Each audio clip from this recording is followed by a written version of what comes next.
Oh, I didn't put eggs in this deck! Fuck! Yo guys, what is going on? I thought I'd upload some more gameplay of The Sim, again featuring some EX5 decks. As always, I'd like to remind you guys that this sim is not yet out.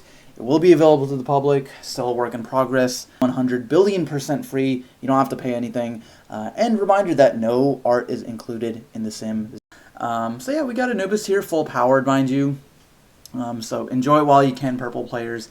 It's pretty crazy. You see here, I opened really well. Like, not only did I get my good inheriteds like Ogremont, who gave me back memory, I've got Blue Mirror in hand, I've got Anubis, Levia, if for some reason I need that, and then I just drew in the Mervamon, so I've got my full combo. Turn 2, my opponent is on Leomon, which isn't a real deck, but regardless, he bricked, and we're just going in, dude. Like, Blue Mirror, we're going to draw a bunch of cards here. Discarding to the Mervamon and the Ignite into the trash to set up for our Anubis plays, gaining the memory off of the inherited from the Goblimon, I believe, or the Ogremon rather, and then gonna go ahead and into Anubis, and we've got the ability to play back any purple Digimon. You can see why this card had to go to 1. Any purple Digimon is pretty crazy. Obviously for a reduced cost, not completely free, but being able to send 3 cards from our hand, we basically make Merva cost instead of 11, she will cost 8.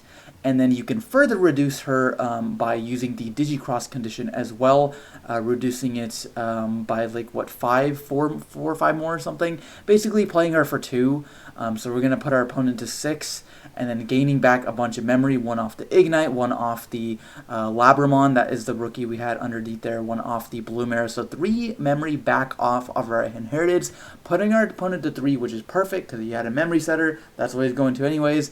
And would you look at that, now we get 2 Digimon on field, drawing off of the Anubis 2 times because we had 2 instances of playing a Digimon, giving Retal to our Dobermon here. So we've got 3 retaliation blockers, or rather 1 Retal blocker and then 2 just regular blockers.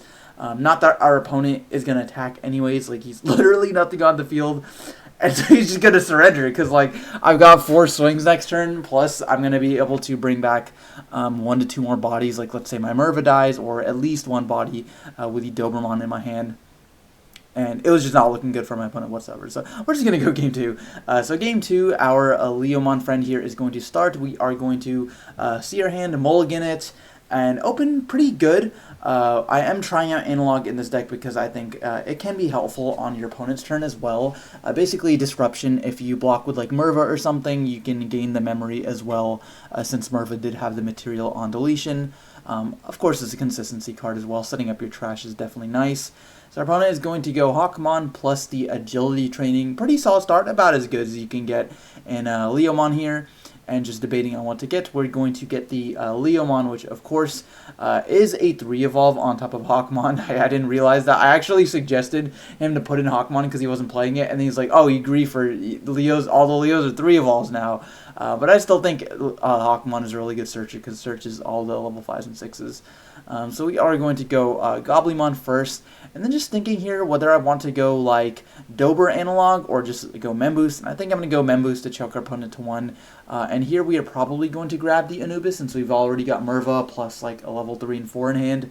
Soulmon is definitely really good, especially against a deck like Leomon where all of their removal effects have DP thresholds. So Grapleo, for example, bottom decks to 4,000 or lower.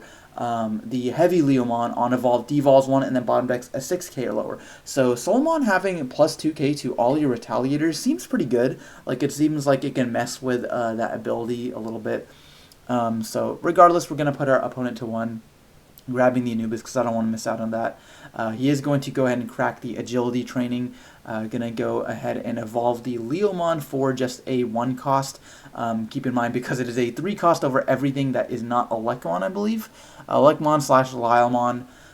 So we are going to pay 1 for that, but it more than makes up for it, I think, because you do get a reduction when you use the 1 attacking effect. So using 1 attacking is going to be able to draw off of the Fremon inherited as well as using the Leomon main effect to reduce the Digivolve cost, to basically evolve into a Leomon and reduce the Digivolve cost. So being able to go grab Leomon, and then Indomitable, or I guess Fortitude is the official name, and being able to play back the grab Leo. If I had anything on board there, that would have been really bad for me. So the potential to like bottom deck 2 things with 4K or lower is pretty good. Especially combined with like some of the inheriteds like Leomon being able to devault something. So even if they had like a level 5, devault down to a 4, bottom deck to level 4, etc. Lots of cool plays. We are going to go Doberman here, and then drawing, discarding, drawing again off of our egg, and not hitting a level 5 here is pretty unfortunate. So I basically just want to cycle, and getting the Heaven's Judgment out of the way is pretty good. So honestly, I'm totally fine that stack died. He did his job, cycled, gained me some memory, and then got a security bomb out of the security there. So we are just going to grab our level 5 here. I'm also playing Maycrackmon as a secondary level 5. This is because this deck loses very hard to certain floodgates like Gatsumon and Pillowmon. So being able to Digivolve into Maycrack for 2 off of a training or something, sniping that rookie, and then just being able to go about your plays is really nice. It's also a 6 cost level level 5. So being able to, like, if you don't have the Merva set up in Trash for your Anubis, you can play out a Maycrack for free because it is 6 cost. Anubis reduced by 6 if you do Trash 3, and then being able to go like another Anubis or Leviah or something is really, really strong. So our opponent is going to just go ahead and go heavy Leo here. Fortunately for me, I'm not really putting anything on the board because I know what these cards do. Believe it or not, I've actually played this deck a little bit, so I'm trying to avoid just getting bottom decked, or just getting -0, devolved, whatever. So debating here which rookie to evolve. I didn't want to evolve to Ignite because you do need that for the Merva combo. So I just decided to evolve to Psychmon here because Ghazi is really good, I think, into a deck that's using a lot of boosts. Psychmon doesn't do anything because they play not for a reduced cost like the Leomon Alpha Fortitude. They just play for no cost. So we're going to go Psych, and then I think I'm just going to go Purple Memory Boost to guarantee myself a little bit more memory. Now I want another champion or some form of like memory gain in my inheritance because I could go like Soul into Maycrack. That is a really bad stack, so instead I'm just going to cycle a little bit more and then just give myself infinite memory next turn. And again, just not keeping anything on field. So our opponents can do basically 3 checks here. Heavy Leo is a pretty strong card, being able to do like 2 damage every single turn. But the real thing I think this deck struggles with is not being able to do enough damage. Like most other decks, once you get to your level 6, they're like your win condition. Anubis can put up blockers, put up like 4 Digimon on field. Emperor Grey pop something, has Psych Attack +1. Mirage Galgamon being able to swing multiple times, bounce something. Like all these other boss monsters have really strong like power and tempo plays. But Heavy Leo is just like, okay, devolve something. Alright, swing twice. That's it. And even the swing twice, if you want to avoid taking damage, like you see here I'm at 1 security. At some point, a little bit later on, I'm going to play out the Ghazi just so it can eat up the bottom deck 4,000 so that he can't get the unsuspend to attack twice. You see what I mean? So it's just like a lot of the effects he can kind of play around pretty easily. And it just doesn't do anything like super unfair, I feel. But again, I think Leomon is one of those decks that's just like a couple cards away from being like a really solid archetype. But that's neither here nor there. You're here to see Anubis. We're going to go ahead and crack a memory boost and then going to go ahead and use the training boost to Digivolve this Psychmon into a purple level 4 for 2 lower costs. So being able to go Dober for free. And then drawing, discarding, and then drawing another card off of our egg once we do discard. Here, so I'm going to go ahead and put Mervamon in the trash since we've got multiples in hand. If I do have multiples, I always like to keep like 1 in the hand in the case of like, if you bring back like a level 5, or maybe if you bring back a level 4, you can evolve the Merva and then just bring back like another body. So there's definitely potential there. So then we're probably just going to go Blue Meramon since I do want the memory gain. There's no rookies for me to snipe with the Maycrack, so definitely don't want to waste extra memory on that. So we're just going to go ahead and draw 2, discard 2. I swear, dude, Blue Meramon has gotten me out of so many like awkward situations just because the hand fix is so nice. Graceful Charity is just is one hell of an effect to have in any card game pretty much. And so Digimon is no exception there. Being able to draw those cards allows me to then go into Anubis.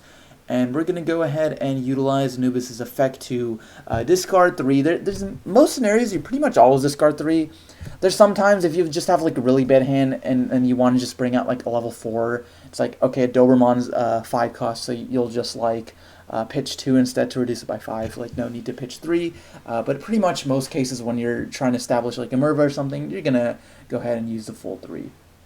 So we're going to go ahead and discard a bunch of cards here. I think are we missing the Ignite? I thought I had it earlier. We'll have to see, but we're going to discard Labra, Maycrack, and a Memory Boost I'm not going to use. Oh, no, we do have the Ignite there. Oh, that's right, because I kept it in hand for the Merva play. And then we're going to go ahead and bring back the Merva, Digi-Crossing, being able to utilize that further reduction, and then using the Anubis effect, drawing a memory, using the Ignite effect since it sees itself being played because it was tucked under the Merva before the Merva was played. So it sees itself, and then you get to play it, and then we're going to go ahead and gain the memory off that, as well as the blue Meramon, because it's under the Anubis, as well as the Dobermon under the Anubis, gaining some additional memory. And then Mervamon will allow us to bring back 2 bodies. And since our opponent does not have a Memory Tamer on the board, I'm thinking it's a pretty good opportunity to utilize this Gazimon here. So I think the play here is Gazi plus like a Retaliator. So maybe like something like Soulmon or Ogre to be able to next turn go into like another Blue Mara for like a 2 cost. And then go into like Anubis Part 2 or like Levia or something. So just debating on which one is like the most optimal to bring out here. There's definitely a lot of plays you can do with this deck, and which is why I like it so much. It's such a cool deck, like very toolboxy, very like skill-based, I think. It is sad that like Anubis had to be hit, but I do like Bandai, you guys did a good job of like finally hitting an SR, because they were afraid to do for the longest time. Like Anubis is a very good hit. That card will be a problem later on, especially with, like, let's say the 7 Demon Lord stuff down in EX6. It's just future-proofing it. So we're going to go Soulmon Gazi exactly like I said. Gazi preventing the memory gain from that green memory boost. So if our opponent does decide to evolve in the back, he's going to have to pass turn on the level 4. He can swing with the Heavy Leo. So he has to swing first, and then he'll be able to bottom deck the Gazi at the end of attack. I think I can... I forget which inherited under. I think it might be Grapplio, so it might be the Piercing. So I could definitely just like block with Soulmon to force out the Fortitude, since the Soulmon does have Retaliation. So we'll delete the Heavy Leo there. So definitely a lot to consider from the Leomon player's perspective. But he's in a really bad position. Honestly, just like one Heavy Leo versus my whole board, even though I've only got 1 security. He can't swing twice, so he can't threaten lethal. Like, if he swings, I just like block, and then, okay, he gets to bottom deck my Gazi, but the next turn the Anubis is living, so I can just use it to bring out the second Merva that's like in my trash or in my hand, because I know I've got another Ignite as well, and that is more than enough damage to be able to go for game. Our opponent is instead just going to go out like a boss and use the flashy boss punch.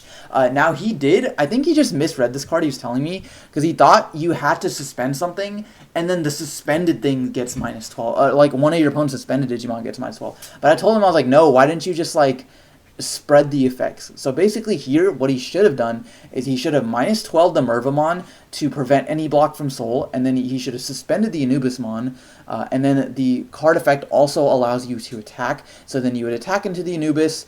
Grapplio gives you Piercing. End of attack, you get to bottom deck the Gazi. So that is clearing 3 bodies. Like, you are giving me 7 memories, but you get to clear 3 bodies, and you take out my last security. And then by that point, I really need to just clear your board and set up a blocker, because he's got the Leomon in the back. So I'd be in not a bad position, but I'd be in a tough position. So we are going to use the Analog Youth as well, just to gain that extra memory. He is going to swing into the security here, being able to bottom deck the Gazi. So at this point, he gave me the Anubis. He could have definitely prevented that. Now, I will say, with 8 memory and like all these cards in my hand, I think I was still okay, because I could have cycled a little bit. I could have gone Blue Mara on top of the Soulmon, gone down to 5, draw 2, discard 2. Even if I didn't hit a Anubismon, I'd still be a 5 memory. I could just hard play the Merva, Digicross it, put my opponent to 2, or it might be 3. I think it's reduced by 3, so play for 8. So put my opponent to like 3, play back like Gazi plus a blocker, like Saber Dramon or something. So then I've got 2 blockers on the field. My opponent's only at 3 memory. He can't use the green memory boost, so the only thing he can go is like level 4, level 5, and then I kill him next turn. So I think either way, I'm still in a good position. But we are going to just go ahead and use Anubis's effect, which, dude, like, honestly, if you ask me, Mervamon is the problem. That card, like, it was broken as hell in Minerva Loop. It's broken in hell as in this deck. I swear, it is just a matter of time for some other purple deck comes along and can free play level 6 or free play level 5, you evolve into Minerva. Some shenanigans like that. Like, if we're hitting the SRs now, bro, just take this card to 1, please. Like, as much as I like Mervamon, mainly just for Crossheart, I'll play one of this in Crossheart. I don't need more than one of this. But like this is just ridiculous. Like look at all these effects I have to pin. Like this is crazy. So we get play Merva, draw a card, memory plus, memory plus, memory plus. I'm about to go to 10 again. Like my opponent gave me like 8, yeah, but like I'm just gaining infinite right now. So we're gonna basically use all these effects, select 2 cards to play. Probably just like Dober or like Saber Dramon, like Dober or something. We basically just want 2 bodies to be able to swing, and then Merva does give the Retaliator's Rush, so both of these will have Rush. Dober doesn't inherently have Retaliation, but it can give itself Retal, and then gaining more memory. So the real only thing that saves my opponent is, again, like a Boss Punch, but like look how much memory, it literally doesn't matter. He could hit all delete in my security, and it probably still wouldn't matter. Like, I don't know. This deck is just insane. Like, very, very glad I got hit because these turns can feel ridiculous. So we're just going to go in, and I don't think my opponent's going to have anything to be able to prevent it. Again, like, other than a Boss Punch, you can suspend the Anubis, pop the Merva, to where my Leomon can attack. But, like, dude, I'll just hard play another Merva. Like, that's totally fine. In fact, I could just hard play Merva and get 3 extra swings. But anyways, guys, that's going to do it for this game. Hopefully you guys enjoyed that showcase of just how crazy Anubis is. Thank you guys so much for watching, and we'll see you next time.